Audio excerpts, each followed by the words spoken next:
Thanks again, Matt, for having me. I knew that we've been working with Press Gazette on some collaborative things, so I thought I'd go across their site and see what they've been doing recently.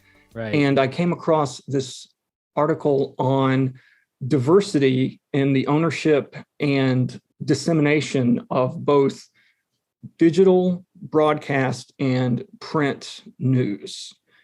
And this is a very dense but informative analysis done by the Press Gazette team themselves, collating data from visitor log data from SimilarWeb over a 6-month period, as well as the Future of Media project at Harvard University, which actually keeps track of all the big companies, Gannett, Alden Capital, and state by state, which local newspapers that they've run, that they've bought over the past few years.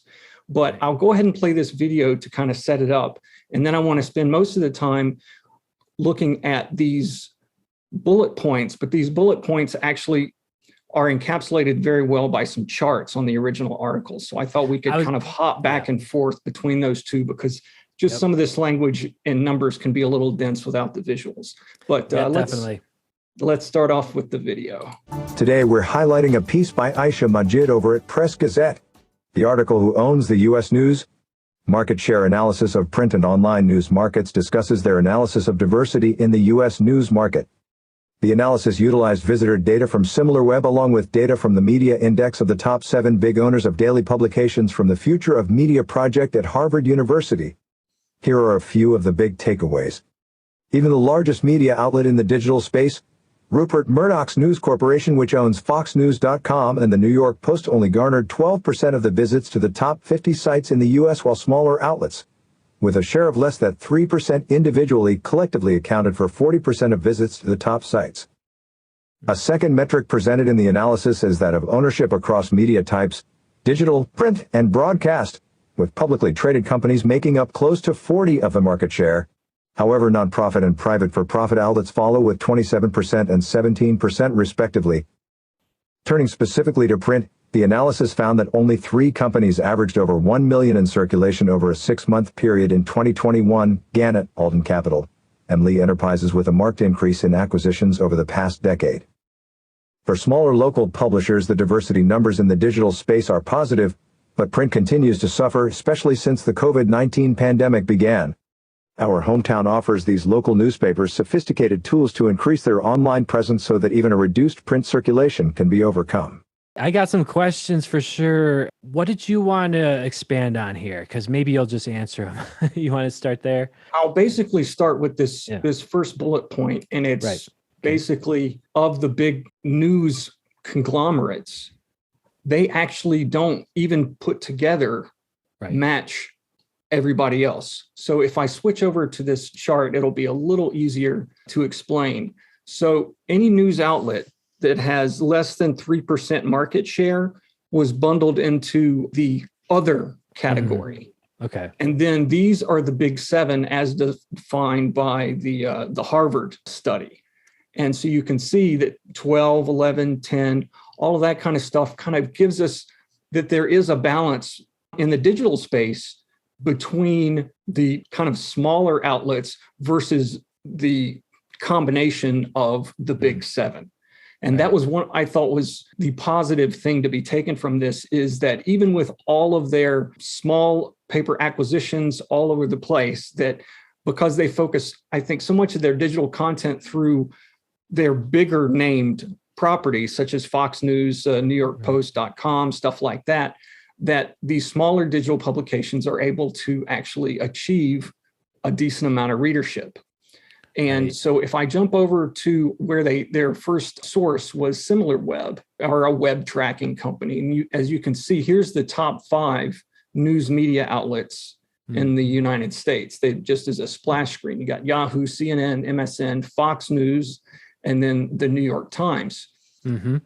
And then if you actually switch over to a bit more granular, this is worldwide, not US. You have to have a bit more of a paywall to get more granular than this. But you can see, once again, it's Yahoo, Globo, BBC, even news.google.com are in here. But there's lots of foreign language-based ones that are in here. And actually, if you hover over these a little bit very quickly, it'll give you the rank: 38th in the United States, 98th global, and 11 in the subcategory of news and media.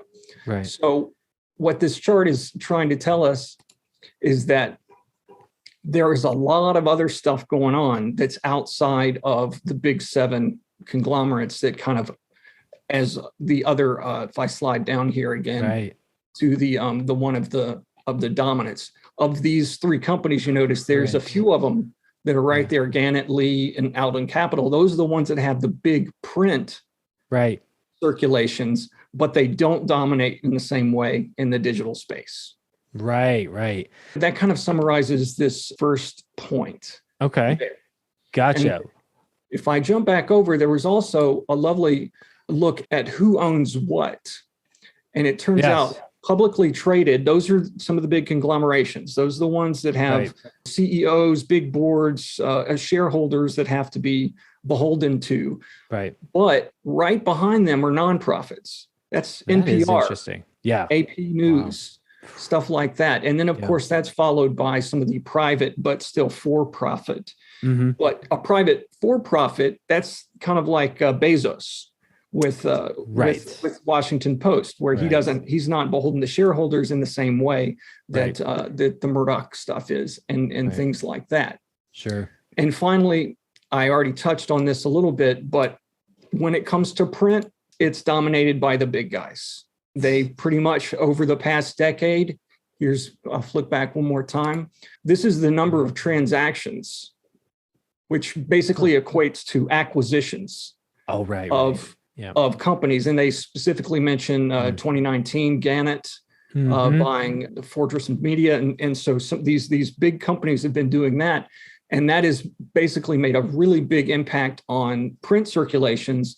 But I thought one of the more positive points about this analysis was that the smaller outlets are still able to compete because the digital space has become such a major part of how you get your news.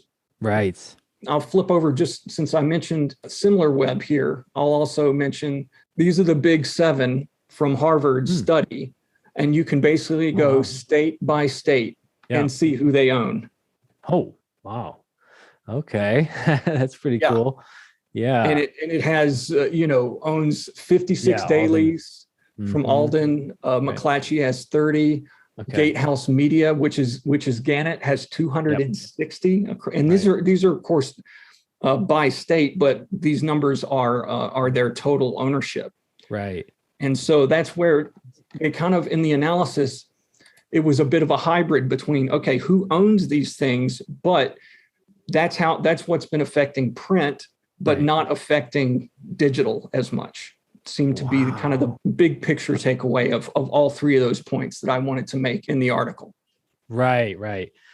Yeah, I mean, this is some macroeconomic stuff, and I'm trying to tie it, to the future of the other publishers that you kind of bundled all into that, or that they bundled into that one group. It seems like it's got to be good to have the money coming from a lot of different people. We don't want Jeff Bezos, at the top of that list, deciding what, not directly, but he's controlling what's coming out from the Washington Post on some level. He's certainly been accused of that by some of his rivals. I've heard about Bill Gates giving a ton of money to news organizations. And, I think a lot of people just don't like to see that. Individuals funding these information outlets. It has potential to go bad. To turn back to Mintagem, them having their local funding, but then also having some of the more corporate funding where Google's not giving them money to control their content. They just want these ideas to grow, to kind of ferment and whatnot. And those kind of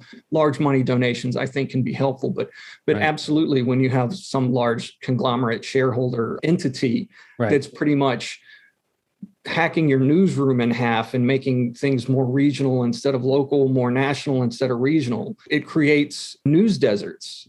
Are kind of arise from this issue. That's all related. I still can't believe this story about Alden, and they were trying to do a hostile takeover company. Back here, they're 2 and 3 in the circulation numbers. Oh my God. Yeah.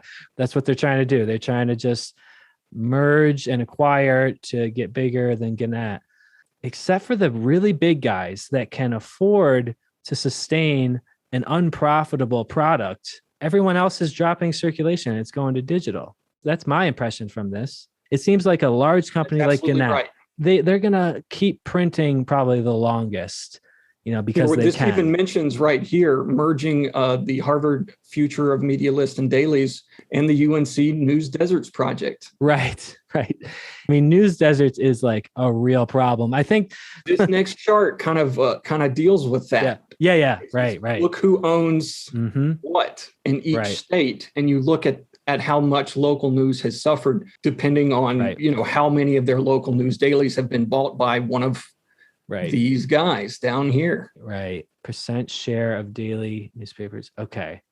Yeah. You got Utah right there. Montana. 54% are owned in Montana. Okay. My home state, 50% in North Carolina. Right. One thing that jumped out at me earlier was Google was on the list. They don't own news, or they're not publishers. They were part of the top 50 list of sites that are visited. So not as a publisher, and that's why they kind of fall into that 40% category, because yes, they're not owned by a news conglomerate. They're just a site that gets a lot of visitors for news. Yeah, so it's the digital disruption. That's kind of what's led to that chart flattening out and not having a lot of centralization of the power, like right there. Yeah, that one. And this is where I thought it would tie into our hometown model, is because what we can do is help all of these smaller papers that are coming out, and they've got 5 or 6 people trying to put out their print edition. They've been losing ad revenue or readership on their print side. And if we provide them the tools, the advertising networks, the ways of getting themselves a larger presence on social media, that can offset what they've been losing on the print side, so they don't have to close. And they can still provide print to those customers that want it. Right, exactly. Yes, that's the biggest objective that we have. It's a more long-term one, so it's not something that we're talking about every day. But yes, obviously, there's going to be a time where print goes away. Publishers need to be positioned. Well, okay, maybe I shouldn't say that. Well, that's what I was saying. If digital can support the waning print circulation, then they can still keep print around for whoever might still really want that. The people who still want to go to the library and find a newspaper. I have to say, just this week, and today's only Thursday, I have seen 2 requests come in for people who accidentally subscribed to online and they want the print. And then there was one who wanted to switch from online to print. Wow. So, great. Hopefully maybe that's a trend, Well, look. Yeah, I mean, the pendulum swings, and it always swings back. So, could you make a parallel between streaming audio versus buying vinyl again, which is been a really interesting. For sure. Right. It's a different experience. Yeah. I mean, the quality is different. I mean, there's so many reasons to go back. You don't get pop-up ads on a newspaper. Right. Exactly. I had a weird thing happen last week where I had no phone for a whole day. That was an enlightening thing. Of course, now that I've gotten it fixed, I'm back using it constantly. But I mean, I think people maybe are starting to push back. It's not about being connected all the time, even though you can be. Who really wants that? You need more quiet in your life sometimes. And this, to me, in terms of the economics, it's funny because when I started in this business, the print was funding the digital because there wasn't really a profit in digital yet. It was mainly just an investment in the future. Maybe that's flipped on its head too, in the sense that digital will be the primary revenue driver, and then it kind of supports print, which may not be as profitable. It could be where you focus on your regular daily news through your digital outlets, but then you can have special print editions of content that are really curated and things like that just don't come out as often, but still keep both audiences happy. I was just going to say, again, this might have something to do with the whole pandemic, it shut down, and Right. the way that lifestyles changed. And, you know, you've heard me talk about my mother before. She loves her Amherst bee, you know, Right. but she always picked it up at the store. Well, Right. she hasn't been getting it for a year. So Right. I bought her a subscription to the Amherst Bee. And yesterday I got a phone call. She was giddy like a 2-year-old. She hadn't Right. even opened it yet. She just Right. had it in her hand. Wow. So- Wow. That's nice. Yeah. So, I mean, I don't think print is ever going to Right. go away, but I think Right. we might see a little bit of an uptick. And that's one of my projections again. And a bit with numbers is Press Gazette did have an analysis earlier that the top 25 largest newspapers have lost 20% of their weekday print since COVID began. Wow. Yeah. So we're just hoping that the digital can offset that. And perhaps once the pandemic type effects have decreased, we can see those numbers come back up. Right, right. That's what I'm thinking is going to happen. I think may not come back to what it was, but I think it's definitely going to come back somewhat. And we might be surprised. It might come back even a little more. So, Geez. Yeah. I mean, that's just a big question for like everybody. anything. Yeah. Anything and anybody. I mean, like conferences, for example, is one thing that we're not doing this year. We don't really have any plans to do it, but you know, it might be a good thing to get back into in a few years. You know, Yeah, I think publishers miss that. Just there's the a unique thing there. fellowship. Yeah, right. Fellow It's something that, publishers. you just cannot replicate certain aspects of that in a webinar. That's just impossible. You can get the information across, but you know, networking and things like that is incredibly awkward on Zoom. It just doesn't work. Chris, I had a question about the chart that you're on right now, nonprofits. What's your take on that? Well, Because I mean, there are nonprofits. I think they're becoming more publicized. I think the nonprofits have been out there, but I think they're taking a bigger presence for people now, where you're seeing more nonprofits and more philanthropy entities bringing money to these papers. What's your take? I would certainly say so, because when they were talking about the nonprofits, they're talking mainly about Radio Digital Network, NPR, and AP News. And if you also look at pretty much any local NPR-based station, where do they get their money from? They get it from the community donating money so that they can buy the syndicated content, so that they can have a newsroom, so that they can create news that way. I think one of the selling points they've made when they're asking for money is the fact that they're not beholden to the same oversight type things. They're beholden to the community that's donating to them instead of Murdoch or Gannett or things like that. So I think the nonprofits themselves have been raising awareness of the services that they're providing, in contrast to some of these other outlets that are owned by these big companies. Right. And that is directly related to the pandemic, because we saw a lot of papers promote their stewardship to their readers, how they are stewards of the news to the community. Right. Wow. I did have one other related thing as a post. This is from the same author. So this might be a pitch for something that we could look at next time. Great. Is the 2021 media industry and charts. We got another analysis. And you're talking about ad spending coming back, digital subscriptions growing, but how press freedom has declined. I have not looked at this article yet, but the headline grabbed me. So I thought it might be another good one to look at. Nice teaser there. All right.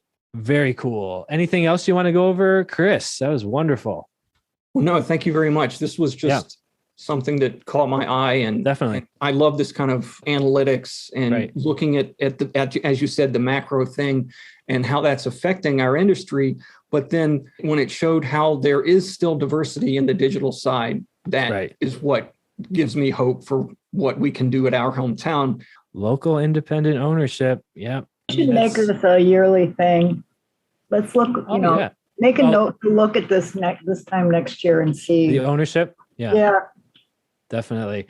Well, that's why I was looking at some of the other things by Aisha, just to see, because she seems to be kind of focused on some of the analytics side of what Press Gazette does. Thanks for watching Today in News Tech, the podcast covering innovation in digital journalism. You can follow us on Facebook, Twitter, and subscribe on YouTube or any of your favorite podcast apps. We'll see you tomorrow. At our hometown, we help newspapers build WordPress websites, design native apps, and develop digital subscription models. If you are interested in a free prototype of your publication on WordPress, go to ourhometown.com and click the Contact Us button.